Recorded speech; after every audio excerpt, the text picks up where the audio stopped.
Welcome to the Making of a Nation, American History in VOA Special English. A new leader stood before the American people on March 4th, 1913. He was Woodrow Wilson, the 28th President of the United States. Wilson belonged to the Democratic Party. He was progressive in his belief that government should take an active part in efforts for social reforms. This week in our series, Kay Gallant and Harry Monroe begin the story of Wilson's presidency.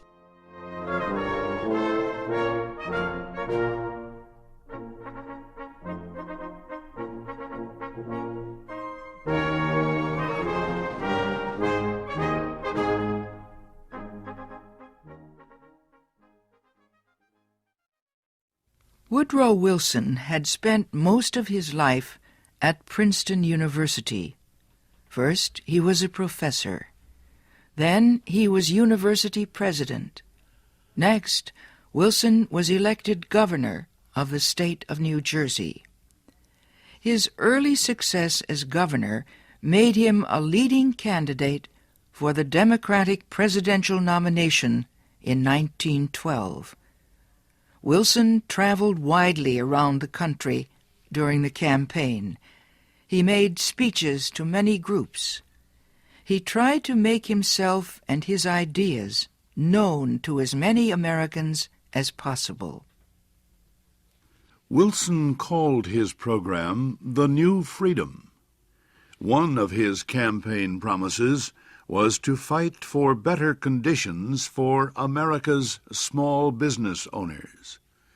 Such proposals helped him win the Democratic nomination for president.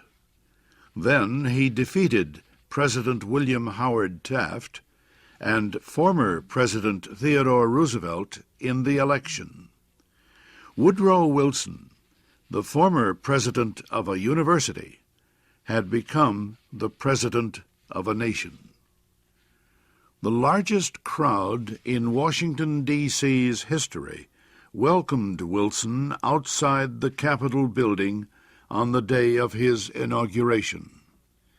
He called on the American people to join him in making the country a better place. "Our duty," Wilson said, "is to correct the evil without hurting the good. I call all honest men, all patriotic, all forward-looking men to my side."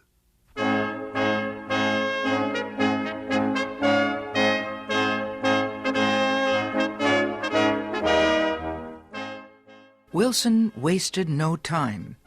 He immediately called a special session of Congress to act on Democratic campaign promises to reduce import taxes or tariffs.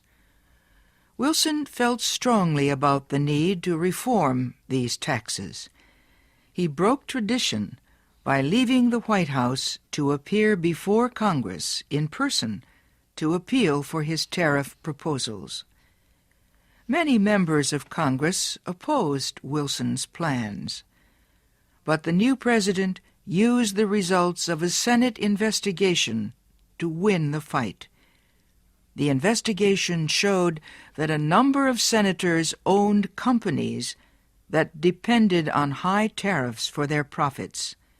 The votes of these senators were influenced by their property holdings.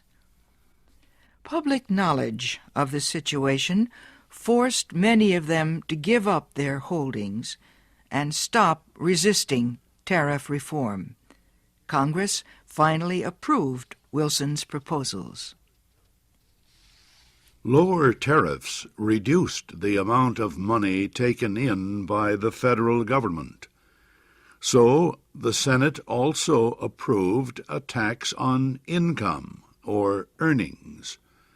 A constitutional amendment had been passed earlier to permit such a tax. President Wilson and the Democratic Party were pleased with the new tariff and income tax bills. But they were far from finished.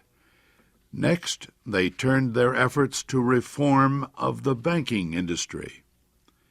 For several years, many people had recognized the need for changes in the banking system. The old system of uncontrolled private banks had developed years earlier, before the United States became a major industrial nation. Many people agreed that a more modern system was needed, but they could not agree on details. President Wilson said control of the nation's wealth was held by too few men. He noted a report that said just 2 men controlled 10% of the total wealth of the United States. Wilson said the nation needed a money supply that could be increased or reduced when necessary to correct economic conditions. He said a method was needed to let banks help each other during economic emergencies. And, he said, laws were needed to prevent a few wealthy men from using the economic resources of the country for their own purposes. Finally, Wilson said the control of this system of banking must be public, not private. It must belong to the government itself. Wilson called his proposal for a central bank the Federal Reserve System. Under the plan, the nation would be divided into 12 areas. Each area would have its own Federal Reserve Bank. These area banks would not do business with the public. They would serve only as bankers' banks, and they would issue a new form of money supported by the federal government.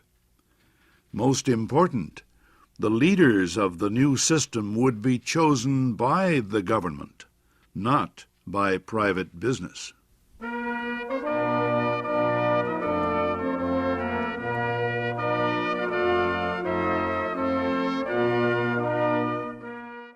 Bankers, business leaders, and their representatives in Congress sharply criticized President Wilson's proposals. They said government control of the banking system was socialism, not capitalism. But Wilson refused to change his proposals, and he helped to lead the fight to make them law. Finally, Congress agreed. It did not take long for bankers to discover that the new system was much better than the old one.